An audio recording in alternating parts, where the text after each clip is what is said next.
இன்றைக்கி நம்ம என்ன பார்க்க போகிறோம் அப்படின்னா ஹோண்டா ஹார்னட் 2.0. இந்த பைக்கில் இருக்கக்கூடிய ஒரு சில விஷயங்கள் எனக்கு பிடிக்கல. அதுவும் மேஜராக சொல்லணும்னு வச்சுக்கோங்களேன். ஒரு 5 விஷயம் நான் வந்து கேட்டகரைஸ் பண்ணியிருக்கேன். 1 by 1 வந்து கேட்டகரைஸ் பண்ணியிருக்கேன்.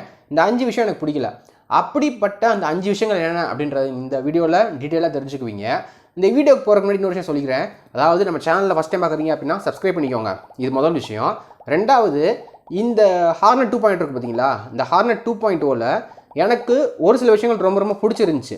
அதையுமே தனியார் வீடியோவை வந்து நான் ப்ரெசென்ட் பண்ணியிருக்கேன். ஸோ அந்த வீடியோ முதல் நீங்கள் பாருங்கள். பார்த்துட்டு அதுக்கப்புறம் இந்த வீடியோவும் பாருங்கள். ஸோ ஓவராலாக ஹார்னட் பற்றின ஒரு ஐடியா அப்படின்றது உங்களுக்கு வந்து ஒரு ப்ரீஃபான ஒரு ஐடியா அப்படின்றது கிடச்சிரும். ஃபஸ்ட்டு விஷயம் பார்த்தீங்கன்னு வச்சுக்கோங்களேன், கூலிங் சிஸ்டம். இதில் யூஸ் பண்ணியிருக்கக்கூடிய கூலிங் சிஸ்டம்னு பார்க்குறப்ப ஏர் கூல்டு இன்ஜின் அப்படின்றது கொடுத்துருக்காங்க. இது வந்து 185 சிசி பொருத்தப்பட்ட ஒரு இன்ஜினு. இந்த அளவுக்கு பவர் ப்ரொடியூஸ் பண்ணக்கூடிய பைக்கில் ஏர் கூலிங் அப்படின்றது வந்து மாடரேட்டான ஒரு கூலிங் தான் வந்து கொடுக்கும். இதுக்கு வந்து நீங்கள் ஒரு லிக்விட் கூலிங் கொடுக்கணும் அப்படின்ற அவசியம் இல்லாட்டினாலும் ஒரு ஆயில் கூலிங் கொடுத்துருக்கலாமோ அப்படின்ற ஒரு சின்ன தாட் இருக்குது. அதாவது இந்த பைக்கை வந்து ஃபுல் அண்ட் ஃபுல்லாக நீங்கள் வந்து ஹைவே ரைடுக்கு எடுத்துகிட்டே போக முடியாது அப்படின்னு நான் சொல்லலை.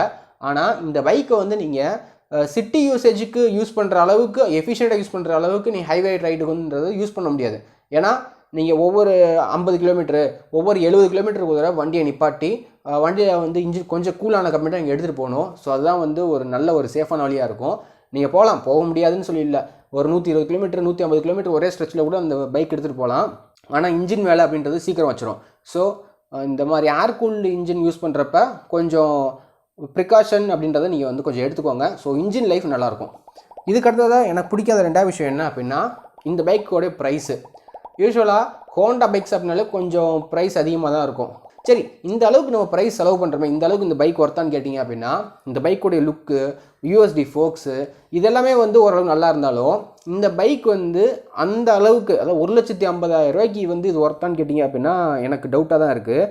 என்னோடய பாயிண்ட் ஆஃப் வியூவில் இது வந்து ஒரு 1,20,000 1,30,000 ரேஞ்சில் இருந்துச்சுன்னு வச்சுக்கோங்களேன், பெஸ்ட்டாக இருந்திருக்கும். அதாவது ஒரு லிக்விட் கூலிங் கொடுத்துட்டு அதோட சேர்த்து இந்த பைக்கோடைய பவரை கொஞ்சம் அதிகப்படுத்திட்டாங்கன்னு வச்சுக்கோங்களேன், என்னுடைய பாயிண்ட் ஆஃப் வியூவில் இது வந்து கண்டிப்பாக ஒரு சூப்பரான ஒரு மிஷினாக இருக்கும்.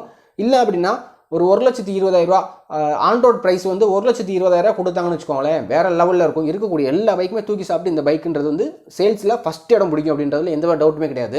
சரி, இப்போ அடுத்ததாக பார்க்க போகிறது வந்து பவர்னு பார்த்தீங்கன்னு வச்சுக்கோங்களேன், இந்த பைக் வந்து ஆவரேஜாக தான் பவர் ப்ரொடியூஸ் பண்ணுது. இதுக்கடுத்ததாக பார்க்குறப்ப ஏற்கனவே சொன்ன மாதிரி ஏபிஎஸ் அப்படின்றது வந்து சிங்கிள் சேனல் ஏபிஎஸ் கொடுத்துருக்காங்க. டுவல் சேனல் ஏபிஎஸ் கொடுத்துருந்தாங்க அப்படின்னா நல்லா இருந்திருக்கும். ஆனால் அவங்க கொடுக்கல. இப்போ அஞ்சாவது பார்த்தீங்கன்னு வச்சுக்கோங்களேன், இது ரொம்ப ரொம்ப பேசிக்கான விஷயம். அதாவது இப்போ இருக்கக்கூடிய 150 சிசி பைக்லாமே வந்து 6 ஸ்பீட் கியர் பாக்ஸோட வருது. ஆனால் இது வந்து இவ்வளோ ஒரு ஃபீச்சர்ஸ் கொடுத்துருந்தாலும் யூஎஸ்டி ஃபோக்ஸ்லாம் கொடுத்தாலும் வெறும் 5 ஸ்பீட் கியர் பாக்ஸோட வந்திருக்கு. ஸோ ஏன் அந்த மாதிரி 5 ஸ்பீட் கியர் பாக்ஸ் கொடுத்துருக்காங்க அப்படின்னு சொல்லி எனக்கு தெரில. இது ஒரு 5 ஸ்பீட்லேயும் 6 ஸ்பீடாக மாற்றுறதுக்கு என்ன அவ்வளோ கஷ்டமாக என்னன்னு தெரில எனக்கு. ஸோ எனக்கு தெரிஞ்சு அதை மாற்றிருக்கலாமே அப்படின்னு சொல்லி அதுவுமே ஒரு சின்ன ஒரு தாட் இருக்குது. ஓகே, ஓவராலாக ஃபஸ்ட்டு பார்த்தீங்க அப்படின்னா கூலிங் சிஸ்டம், ரெண்டாவது ப்ரைஸு, மூணாவது பவரு, நாலாவது ஏபிஎஸ்ஸு, இதுக்கு அடுத்ததாக பார்த்தீங்க அப்படின்னா கடைசியாக 5 ஸ்பீட் கியர் பாக்ஸ். இந்த மாதிரி 5 விஷயங்கள் எனக்கு இந்த பைக்கில் பிடிக்கல. இந்த 5 விஷயங்களும் மாற்றிருந்தாங்க அப்படின்னா இதோட ப்ரைஸ் அப்படின்றது வந்து கண்டிப்பாக கூட தான் இருக்கும். இப்போ 1,50,000 இதோடைய ஆன்ரோட் ப்ரைஸ் வருது அப்படின்னா இன்னும் ஒரு 20,000 1,70,000 வரைக்கும் கூட இதோட ப்ரைஸ்ன்றது கூட போகும். ஆனால் என்னோடய பாயிண்ட் ஆஃப் வியூவில் இன்னும் கொஞ்சம் நல்லா இருந்திருக்குமே அப்படின்றது ஒரு தாட் இருக்குது. நீங்கள் என்ன நினைக்கிறீங்க? நீங்கள் இந்த பைக் வாங்குவீங்களா மாட்டிங்களா? இதோட ப்ரைஸ் உங்களுக்கு அதிகமாக இருக்கா, இல்லை அப்படின்னா கரெக்டாக தான் இருக்குன்னு சொல்லி உங்களுக்கு தோணுதா? ஸோ எல்லாருமே கமெண்ட் செக்ஷனில் தெரியப்படுத்துங்க, நானும் தெரிஞ்சுக்கிறேன். ஓகே, இந்த வீடியோ யூஸ்ஃபுல்லாக இருக்குன்னு நினைக்கிறேன். இந்த வீடியோ யூஸ்ஃபுல்லாக இருந்துச்சு அப்படின்னா லைக், ஷேர், கமெண்ட், சப்ஸ்கிரைப் எல்லாம் பண்ணுங்கள். ஓகே, இதே போல் இன்னொரு இன்ட்ரெஸ்டிங்கான வீடியோ மீட் பண்ணுறேன். பை.